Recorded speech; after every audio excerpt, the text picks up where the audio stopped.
panel's work in this area that Susan will be talking through. Secondly, to enable and help safeguarding partners, practitioners and others address risk issues about the risks and harms that can occur for children in elective home education. And then thirdly, to really think about how we can improve the safeguarding system and indeed some of the kind of policies that lie behind elective home education and safeguarding to better protect children in this cohort of children in the future. And that's, I think, particularly important in the context of the Child and Wellbeing Bill, which we will talk about later on. So this work has had quite a long gestation. The cases that Susan will talk through in terms of the learning from the cases are actually from 2 or 3 years ago, but we continue to see in the panel cases, situations where children have been abused, harmed and sometimes died where they are in elective home education. So we know that this is an issue, and we've heard through those reviews about the concerns of many practitioners and safeguarding leaders. But it is a complex area, and it's also sometimes an area with a degree of controversy. So we've been really clear in this work that we are focusing on the safeguarding needs of children. It is not about questioning the rights of parents to electively home educate their children, because we know that the vast majority of those children flourish and do well in that context. But there have been a significant number of children where there have been serious incidents with a number of those children dying where they have been in elective home education. And there are some very consistent themes which Susan will elaborate on in a moment. But this primarily, the big challenge is that this is a group of children, school-age children, who are out of sight and can be rendered invisible to safeguarding agencies. But it's also clear that in relation to this group of children, that possibly sometimes because of lack of understanding about how elective home education works, it is an aspect, it is a characteristic of this group of children that practice is often at its most fragmented and most siloed. So that when children are experiencing harm in their home situation, or indeed outside of the home, it becomes more difficult for practitioners and agencies to see and to identify abuse and to intervene.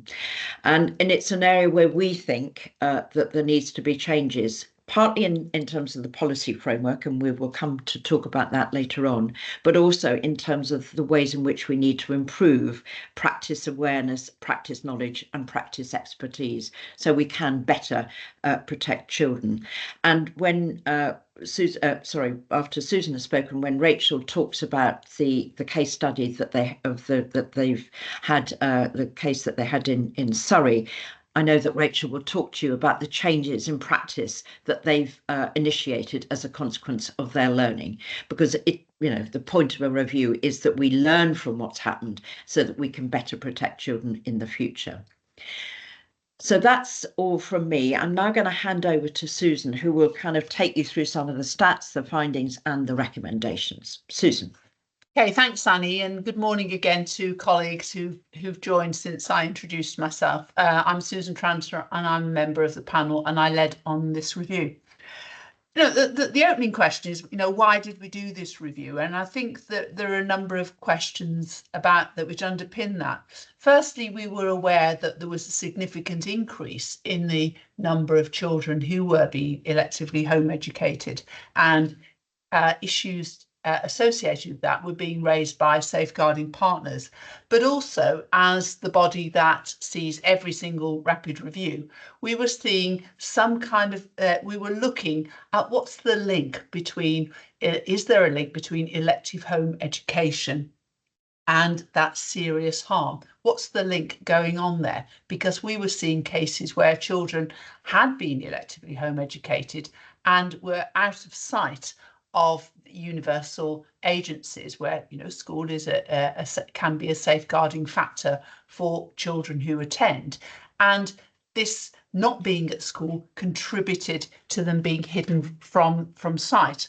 And we identified a number of different groups. There will be children who never attended school, and so that group subdivides into children whose parents had made that positive decision that they were going to home educate their children. Their children were open to other universal services, and as Annie said, are able to flourish. There are children who have never attend school and aren't registered with GPs and other universal services, and so as a consequence are hidden until there is a serious incident. And of course, we have children who are withdrawn from school for a variety of reasons, and that can include kind of falling out with the school. That can include emotional issues on behalf of the child, which means that they refuse to attend school. And we've also identified where there are some religious communities which will see the education of children, in some cases girls, in a different way, and will take responsibility for their child's education. And as Annie said, we're not thinking about what, the rights and whether the rights or wrongs of that. That's not a debate that we have entered into. Our focus is on safeguarding practice. So you'll see that we looked at 27 serious safeguarding incidents, which involved 41 school-aged children who were being electively home educated. Of those, 6 of those children tragically died, and I think about 25% of them suffered from physical abuse.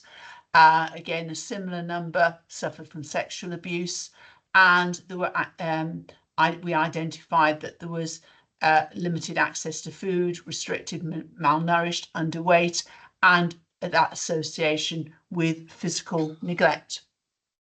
So if we go on to the next slide, we think about what's that learning for practitioners.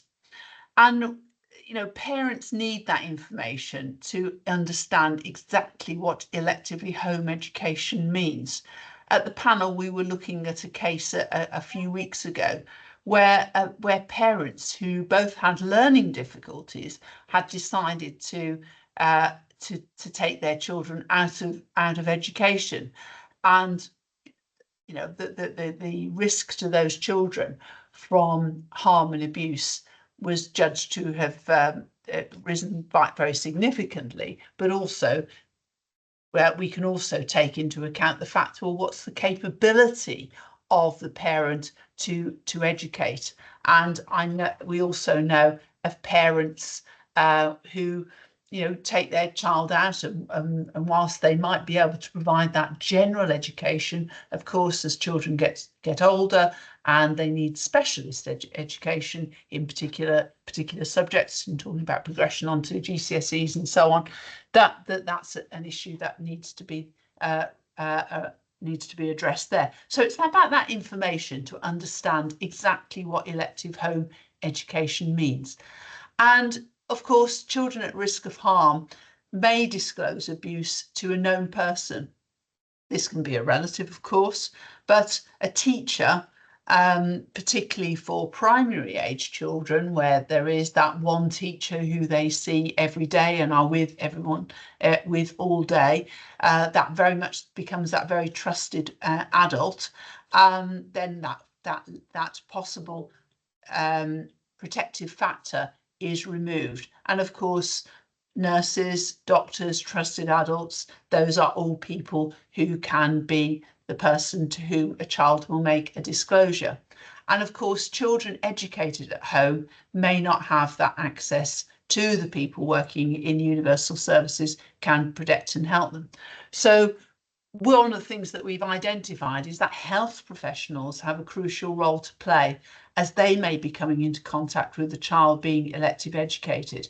And it can be something quite as straightforward as a child being taken to the doctor, and the doctor or being seen by a practice nurse, for example. The child is poorly, and the question is, oh, you must be upset or worried about missing so much school, as a way of asking that question. And then that information becomes, we know that the child is being home educated, and that can raise then additional thinking can be considered. Okay, if we go on to the next slide. And one of the things that we've raised that's emerged, particularly from the round table, and I know there are a number of colleagues who attended our round table, so it's really great to see you again, is that the current legislation and guidance doesn't give practitioners the right of regular access to children who are educated at home.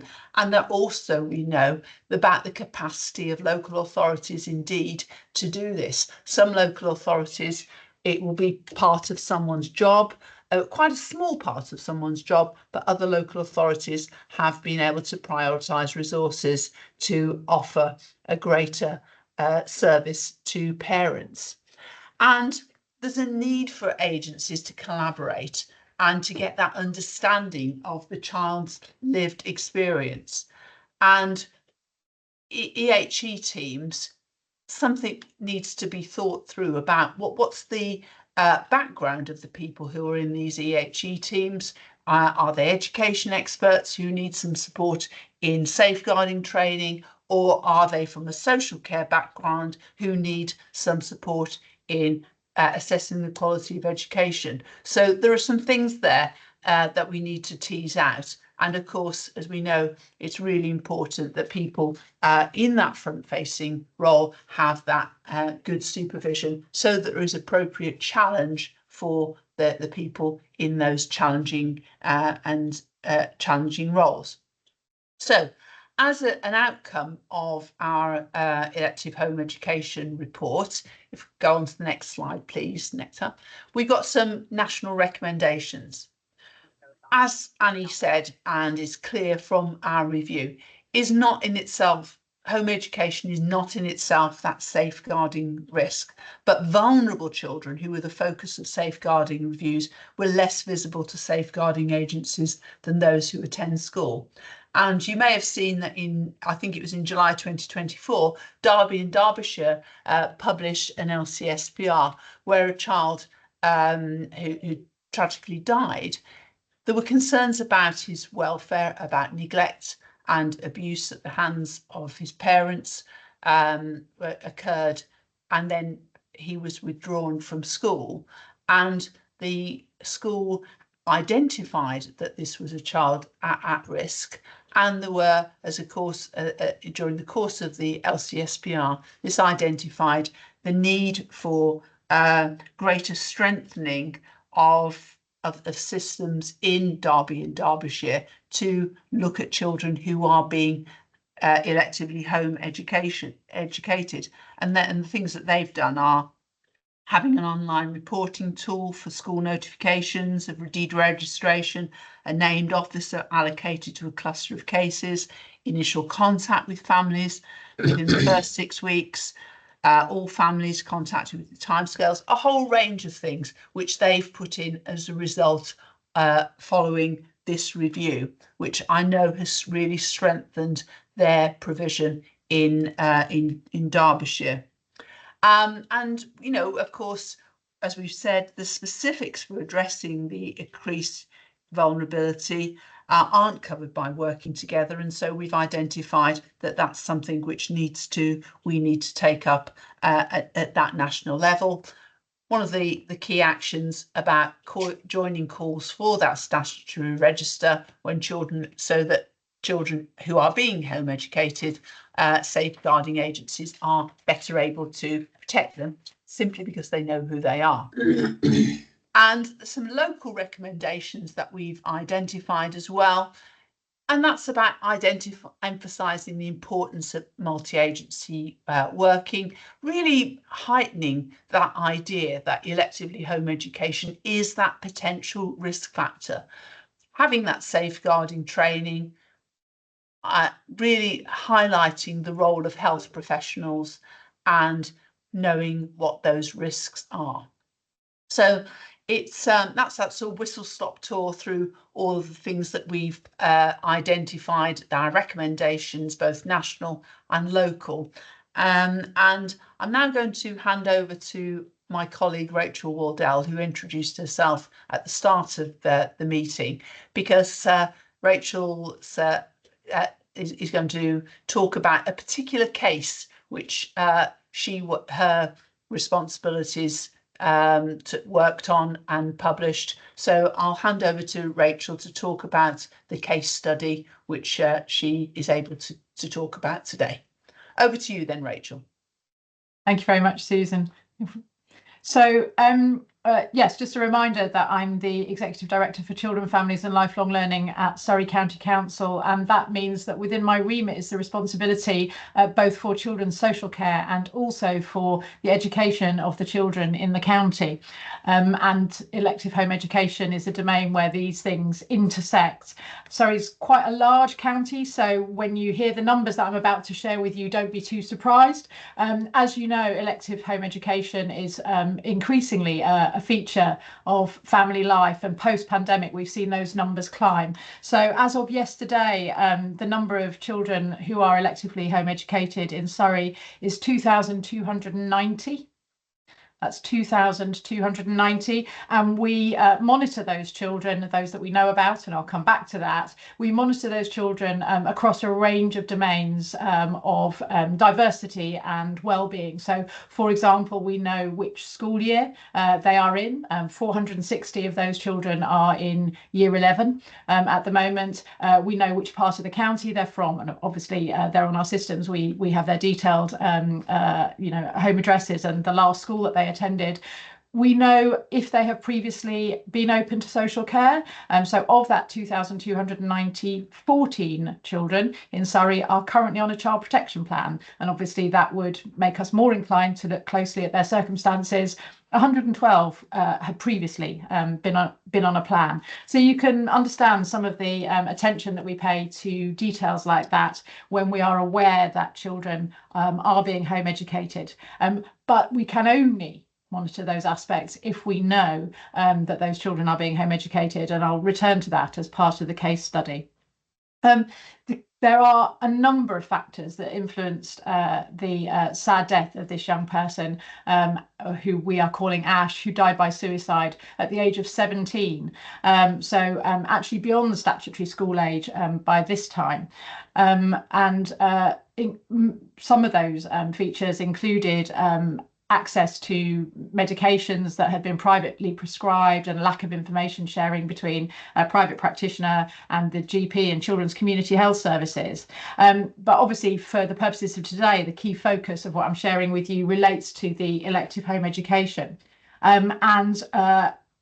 Those facts are really, as you see, set out on this case study. But there's a key point of detail in relation to the decision made to begin homeschooling. So you can see on the slide that it says Ash went to live with their father and the father's new partner, and a decision was made to begin homeschooling. At that point of the decision, Ash was deregistered from a school that was not a Surrey school. They'd been living in Gloucestershire and deregistered there, and the move to the father wasn't understood by Gloucestershire to be a move to Surrey, and the move to Surrey happened after this young person had been deregistered, and as a consequence it wasn't a Surrey school who deregistered this young person. Had it been a Surrey school, they would have notified us as the county council. So you can see a kind of gap opening up in the automatic information sharing. So the Gloucestershire school did the right thing and notified Gloucestershire that this young person was home educating.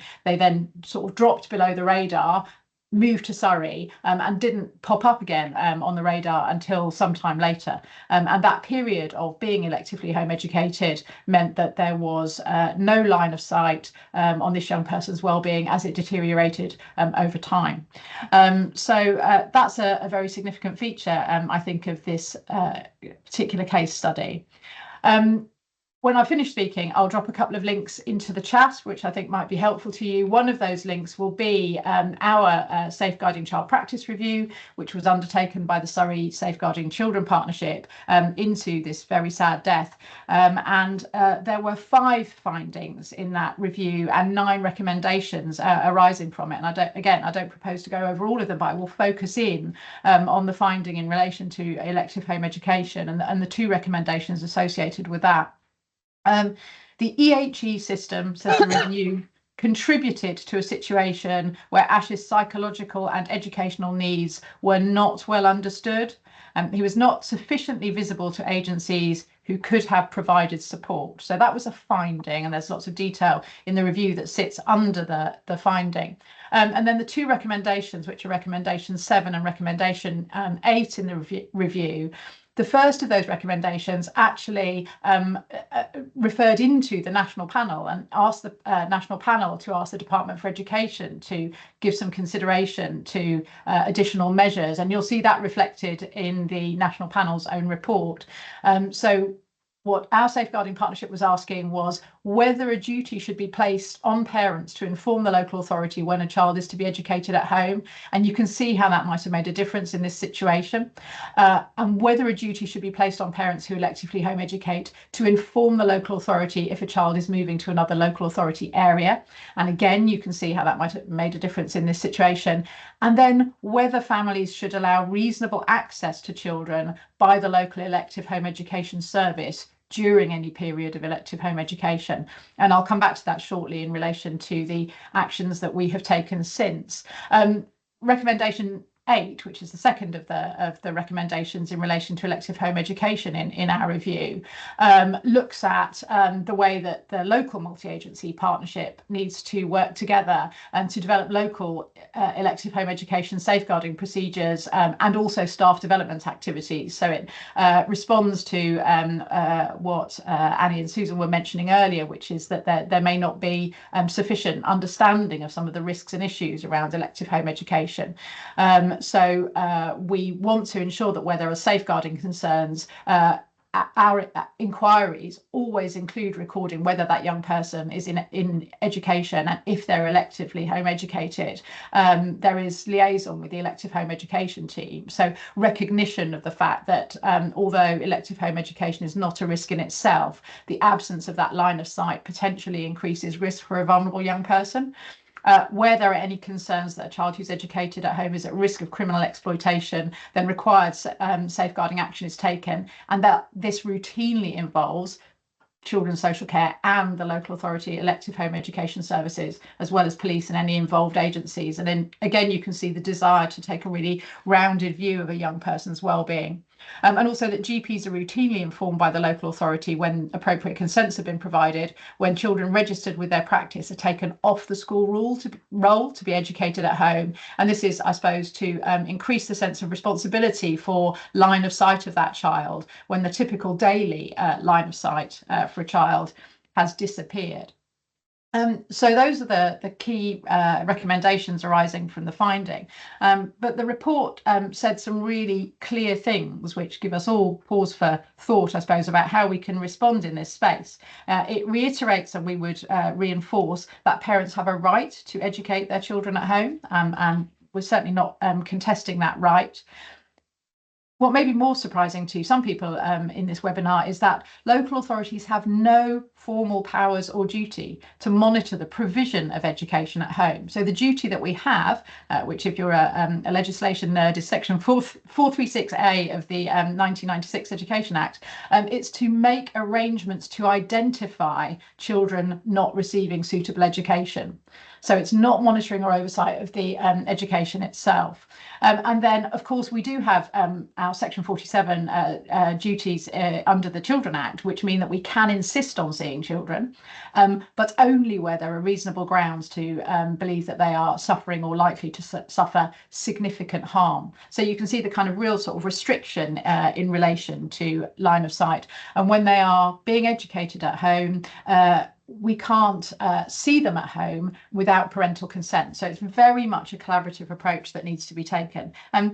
And rightly so, I guess. But it's quite important to understand the limitations in relation to our powers and the expectations of our duties in this context. So the report finds that there are persuasive arguments for a national register, which, as you know, is a key recommendation that the national panel supported in its own overarching review. But it also notes that it might not have made a difference in this case because some of the other fragmentation of professional relationships around this young person, including the one I alluded to earlier, which was some private medical involvement, which didn't communicate into the GP or the community health service services. Some other fragmentation might have meant that even if this young person had been known to us to be electively home educated, the safeguarding response might not have been sufficient. So there are other elements to this, which include making sure, as I said, that GPs are notified and requiring at least one visit, we would recommend to young people who are electively home educated. So as a safeguarding partnership and as a county council, we've obviously reviewed our own policies and procedures in relation to elective home education to respond to what we've learned from this review, but also obviously to recognise and respect the restrictions in legislation and what we are and aren't empowered to do. And I will drop into the chat as well the link to our revised and republished policies and procedures around elective home education. So there is a section in the policies and procedures that specifically alludes to the relationship between elective home education and safeguarding, and sets out for schools, for families. It's a policy in the public domain, so for anyone who wants to read it, where the sort of duties and responsibilities lie, what we might need to share by way of information, what our kind of understanding is, I suppose, of the vulnerability of children, but also reinforcing and reiterating those parental rights to electively home educate. But it says it places a list into the policies and procedures of circumstances under which we might contact parents to inquire about their education provision. So it takes an education lens into safeguarding, and it's not an exhaustive list, but it includes if a safeguarding referral is made, if we receive an operation encompass form, and so for those who may not know what that is, that's when there's a domestic abuse concern that the police have identified in the family, and that's notified to us, and ordinarily that would be notified to an education setting. So this is a way of kind of closing that loop for electively home educated children. Obviously, if a child becomes subject to child protection or child in need planning, when there's a referral to inclusion service about the education provision that's in place, if we get a referral from the children missing education team, if a young person becomes open to the youth offending service. So many of you will have aspects of that in your policies as well if you are a local authority representative on this call. And anytime we believe that a child might be attending an illegal or unregistered setting, so in some people's minds elective home education might be a child literally at home, but of course children who are electively home educated do attend other provisions as well, and knowing and understanding those is important. So the other thing to say is that we are really clear about how we are beefing up the front end of our process to try and ensure greater line of sight, more expectation of working together with families, and visibility of children, not in a kind of coercive way, I hope, but in a helpful and positive way. So when we become notified that a child will be electively home educated, we send a welcome email to the parents, and we offer a visit between 6 and 8 weeks after being notified to discuss that child's education at home and to offer support and advice to the family. So it's our view that in some cases that sort of punitive approach, I guess, to non-attendance and some of the high costs associated with EOTAS packages, education other than at school packages, and a lack of provision in some local authority areas can get in the way of families and local authorities working well together. So what we're trying to do is establish from the get-go a kind of warm and welcoming basis by sending out that welcome email and then suggesting that we visit and hoping, I guess, for a positive response and to establish an intention to visit from time to time during the child's period of home education, and then following that visit, if it's permitted, or a school meeting, if a visit isn't permitted, then we respond with kind of further information to support families in their elective home education and give them kind of access to our inclusion officers. So I mean, our position is that we try and ensure that we do get a line of sight on children, that we have an opportunity to speak with families, and that we are invited to see children at home because it's regarded as a positive response to a child's elective home education rather than a kind of negative one or a challenge. But what I would say is that that is not a guarantee. So the rights, responsibilities, duties remain as I've outlined them. And as a consequence, if a parent does refuse, and they can, then we may not be able to achieve what's intended. I notice that my time is up really, but I will just say one more thing before handing back, and that is to say that you could imagine that over more than 2,000 children, increasing the visits in response and where we're welcomed, we do get out, means a significant increase in resource. And because this isn't a mandated requirement, it goes a lot further than the duties. This isn't something that is funded by central government. So we've had to make a business case to significantly increase the size of the team in order to be able to respond to these recommendations. And I'll pipe down now, but available for questions later. Thank you, Susan, and thank you, Rachel, for kind of taking us through that, and really helpful to hear about the actions I think that you've taken in Surrey as a result of the kind of learning from what happened to Ash. So thank you both very much. We've now got about 25 minutes for questions, and what we thought we'd do is to start with thinking a bit about and responding to some of the questions that have been very lively in the chat about the role of individual agencies and some of the constraints and barriers people experience, then something about the role of safeguarding partners, and then to spend sort of 5 or 10 minutes towards the end about the policy and legislative changes that may be initiated, because I think it's really important that we share together as a kind of professional system some of the kind of questions and concerns we might have about any legislation. So I'm going to start with questions around about the role of individual agencies. There's been quite a lot of kind of in the chat, if you've been able to follow it, particularly from colleagues from health, who have been talking about how their local authority will not share the names and addresses of children who are EHE because of GDPR. So, for example, colleague who works in school nursing service, where they want to make contact with the families to offer them universal services that children in schools get around, for example, screening, immunisations, but can't. So they don't necessarily know who those children are. So that's at the kind of universal kind of level.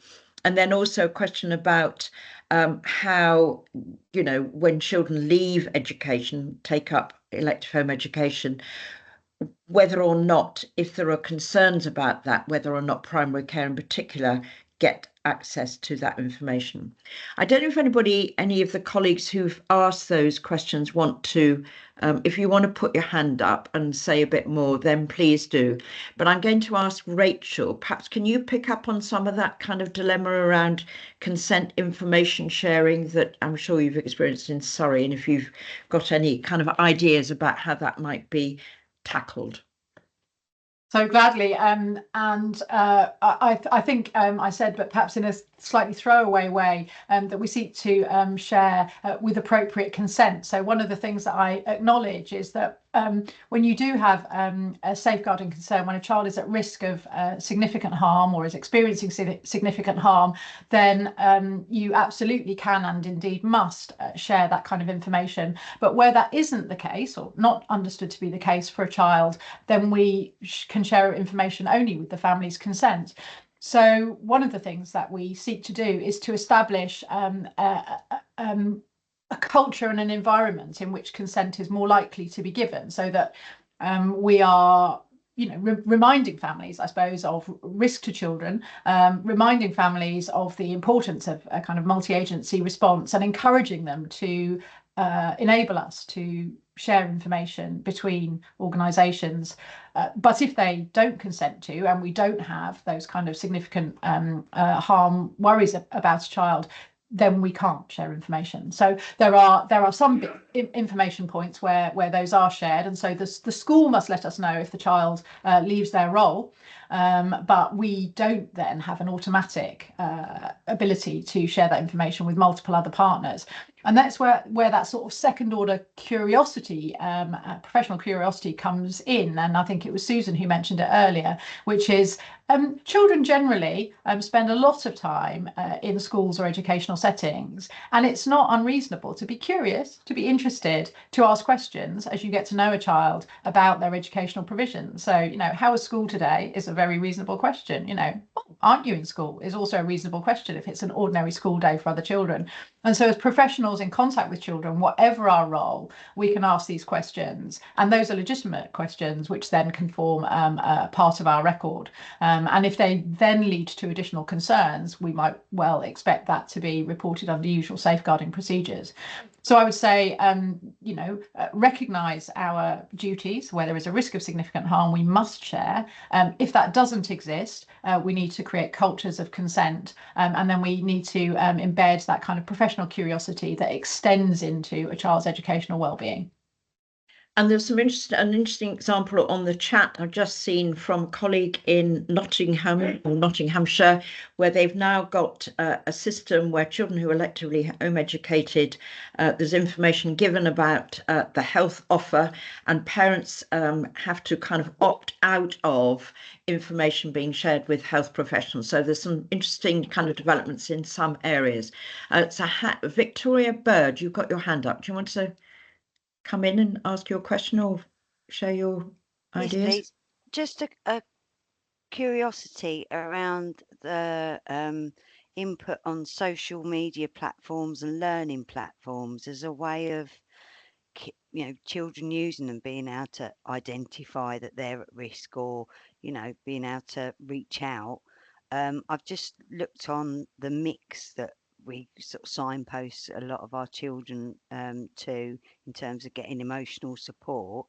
And interestingly, drawbacks of homeschooling under that is lack of interaction, motivation, time management. There's nothing about, have you got concerns about your home education environment, or how. It just occurred to me, you know, you've got platforms within social media groups such as Facebooks, that I'm from Tendring area, and I've joined a couple of them recently, where people share information, but in my exploration there's nothing there to sort of alert, do you need the school nurse, do you need this, do you know, there aren't those links for parents or children to be able to sort of like alert someone if necessary, even amongst their own community, if they're witnessing something at their group meetups, or, you know, has that been explored? I don't know, I'm fairly new to this, so throwing it out there. Okay, helpful that. I mean, I don't know, Susan, if you want to kind of talk, because we've certainly, you know, had contact with some of the elective home education organisations, which many parents who are electively home educating their children are involved in. And I think some of those organisations, you know, are really kind of active in making sure that children as well as families know what to do if they have a worry. But I don't know, is there anything you want to add on that, Susan? Yeah, I think they have spoken about some of the safeguards which they put in place.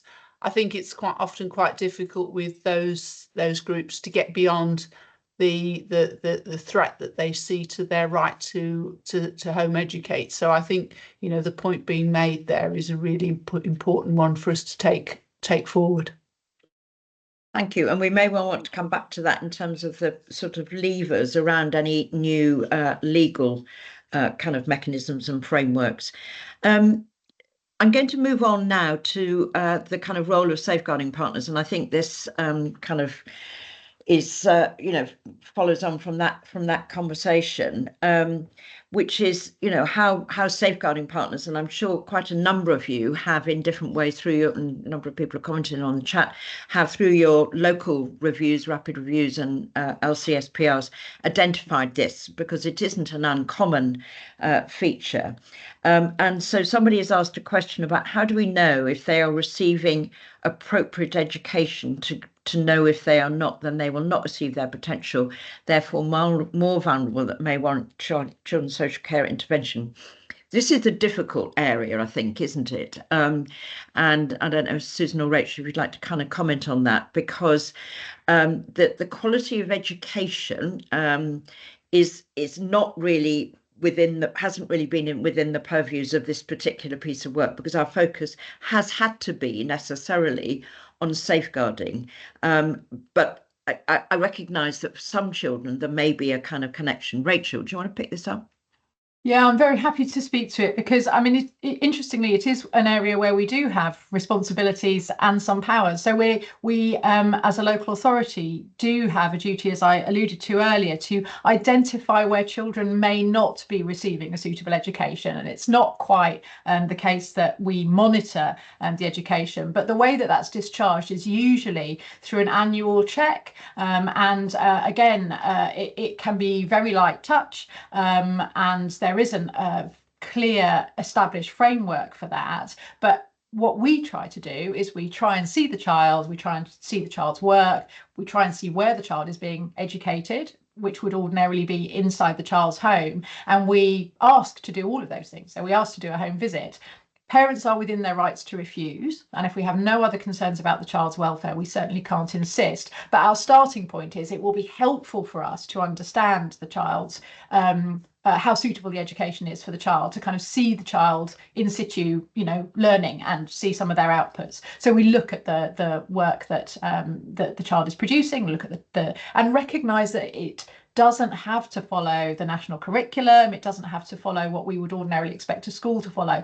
The inclusion officers that do this work are skilled and good at understanding what good quality education provision looks like from very different perspectives. But they do have to know that the child is being electively home educated, to be able to make that request. And the more positive and responsive a family is to that interaction, the better we'll be able to judge the quality of that education.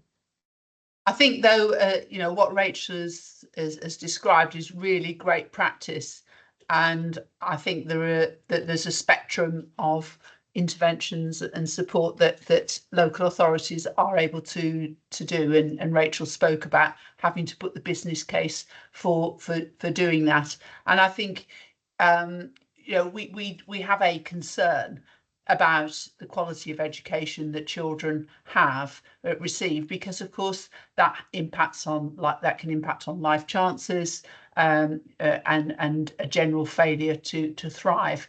But I think probably within our remit, we've thought more about the safeguarding practice. But of course, I think one of the questions right at the beginning was about looking at emotional abuse, and we know that there's a link between emotional abuse, and we know all of these things are interrelated. So it's really very important to us as we take this debate forward.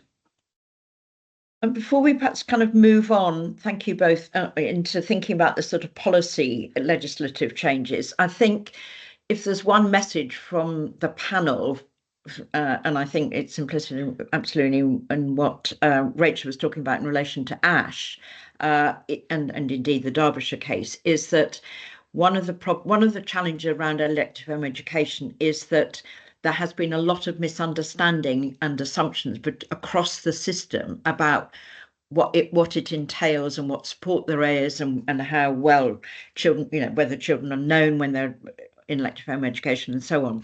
So I think if there's one overarching message for safeguarding partners, is that there really has to be a lot of work at a local level. And I know lots of people have already done this, to make sure that different agencies and different professional groups actually understand how the EHE system works and understands their role within it. And that's why we made quite a bit of emphasis in the report about the role of health, including GPs, because GPs and school nurses, health visitors, particularly in children coming up to school age, will be the primary kind of point of contact. Obviously some acute hospital services, and they need to have that kind of thinking about where is this child in school, asking the question about where do you go to school? Oh, are you in elective home education? So that the system has a better understanding of which children are in elective home education and how they are faring.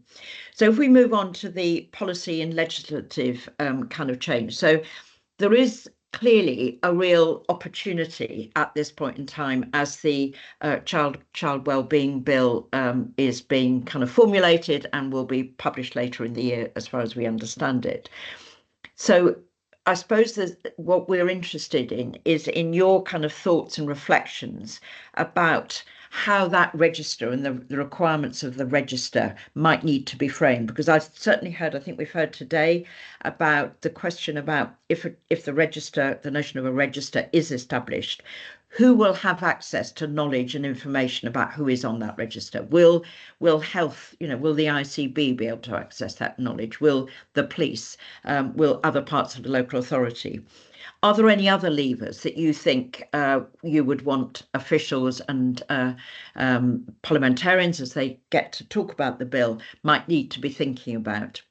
So I'm just going to kind of invite some kind of questions, because I think, people have said, just because there's a register, does this of itself lead to children at risk being more able to be well safeguarded? And of course it doesn't, but it takes us at least to the point where we know which children, or hopefully most children, are being electively home educated.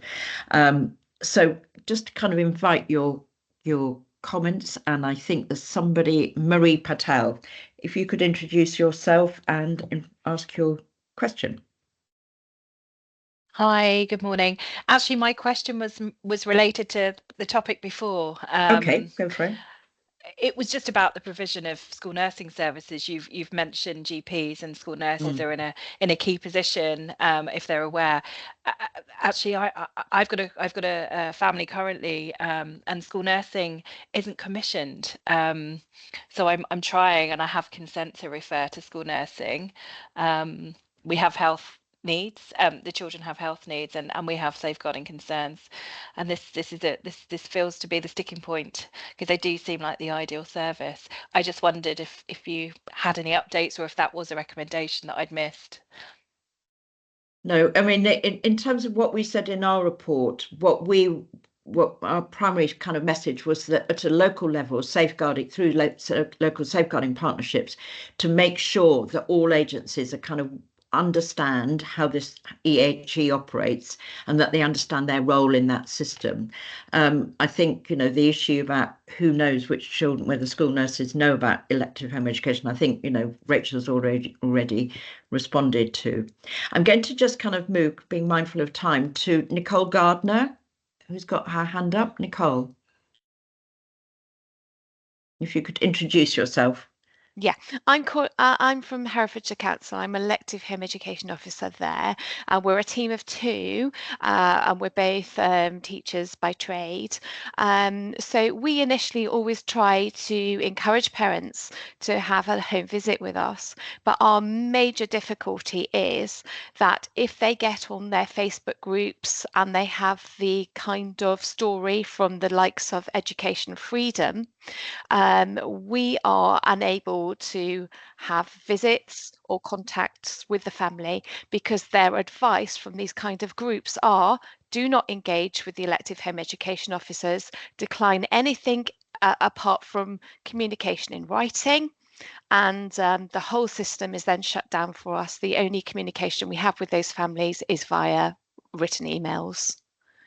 So that is a huge problem for us. So we are always trying to get in there before the groups and get in there first. No, I think you're raising this vexed issue about consent, which I think Rachel kind of articulated really clearly, and I suppose that does speak to the question about what any legislative changes might be, and particularly any accompanying guidance to any new register. And there is that right for parents to kind of refuse access.